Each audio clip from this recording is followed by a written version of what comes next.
नमस्कार सभी को।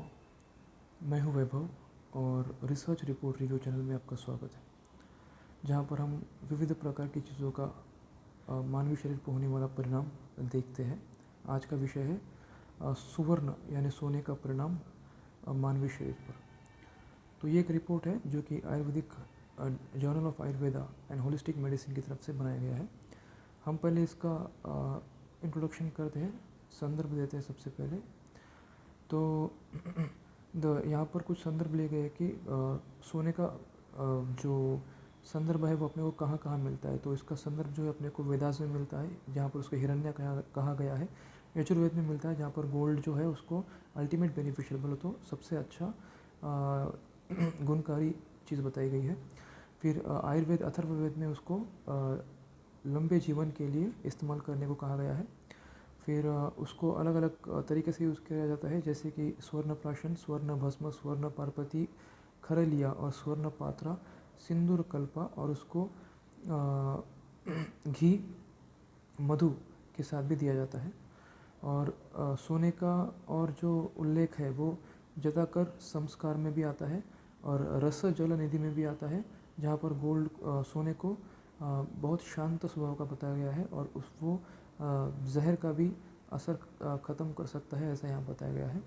स्वर्ण पाषाण जो है, अगर वो 1 महीने के लिए छोटे बच्चे को दिया जाता है तो वो बहुत ही ज़्यादा तेज़ बन जाता है, उसकी बुद्धि बढ़ जाती है। और अगर 6 महीने के लिए स्वर्ण प्राशन कर दिया जाए अगर किसी बच्चे को, तो वो सिर्फ सुनने मात्र से चीज़ों को ध्यान में रखने लग जाता है, अपने मेमोरी में पैक कर लेता है।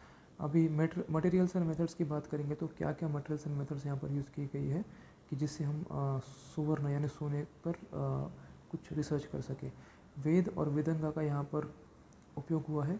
चरक संहिता, जहाँ पर टंग क्लीनर यानी जीभा साफ करने के लिए जो औजार होता है उसे सोने से बनाया गया है, ऐसा वहाँ पर बताया गया है।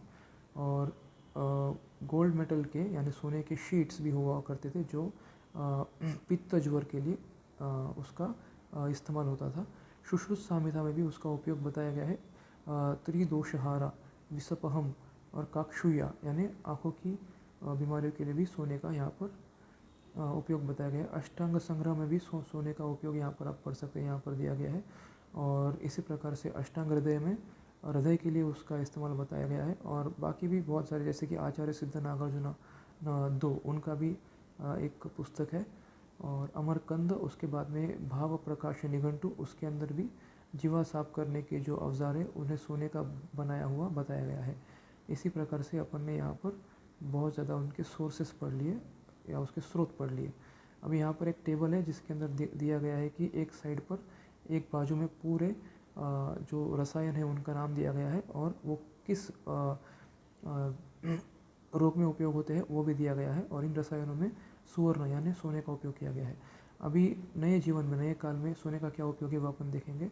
1920 में एम्पायर रूमेटिज्म काउंसिल जो है, उन्होंने रूमेटॉइड आर्थराइटिस पर इसका उपयोग देखा है और उसको इफेक्टिव माना है। Immuno modulator and anti inflammatory उसके गुण जो बताए गए हैं वो स्वर्ण प्राशन से यहाँ पर हम नए ज़माने में इसको यूज़ करते हैं।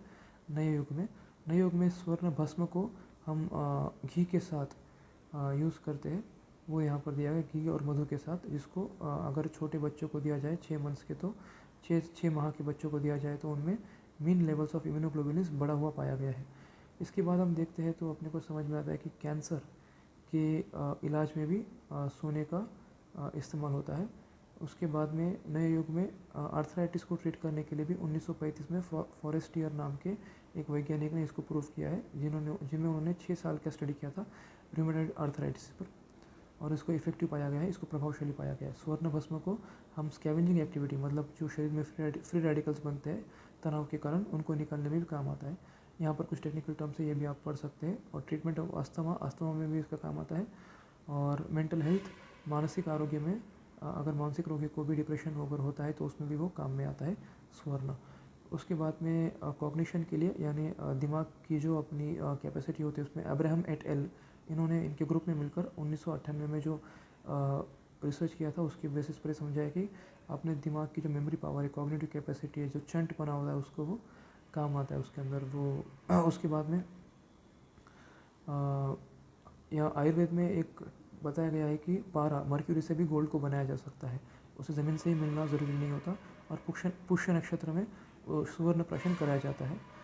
गोल्ड जहरीला भी हो सकता है, अगर उसको इम्प्योर फॉर्म में अगर अशुद्ध दिया जाए तो वो जहर का काम भी कर सकता है। हमें सारांश में ये समझ में आता है कि बहुत सारे स्टडीज़ में ये समझ में आता है कि सुवर्ण बहुत ही इम्पोर्टेंट है, गोल्ड और सोना जो है वो न्यूट्रिशन में, मेटाबॉलिज्म में, ग्रोथ में, डेवलपमेंट में, फिजिकल यानी शारीरिक स्ट्रेंथ में, इम्यूनिटी यानी रोग प्रतिकार शक्ति में, immunomodulator, anti inflammatory, free radical scavenging activity, augmentation, non specific immunity और दिमाग का जो फंक्शन है उसको बढ़ाने के लिए, ट्रीटमेंट ऑफ कैंसर, आर्थराइटिस और अस्थमा इनको ठीक करने के लिए भी काम आता है। इस प्रकार से सुवर्ण या गोल्ड जो है बहुत ही महत्वपूर्ण है। आपके समय के लिए धन्यवाद। लाइक, शेयर, सब्सक्राइब और कमेंट करें। मिलते हैं अगले वीडियो में नेक्स्ट विषय के साथ, अगले विषय के साथ। धन्यवाद।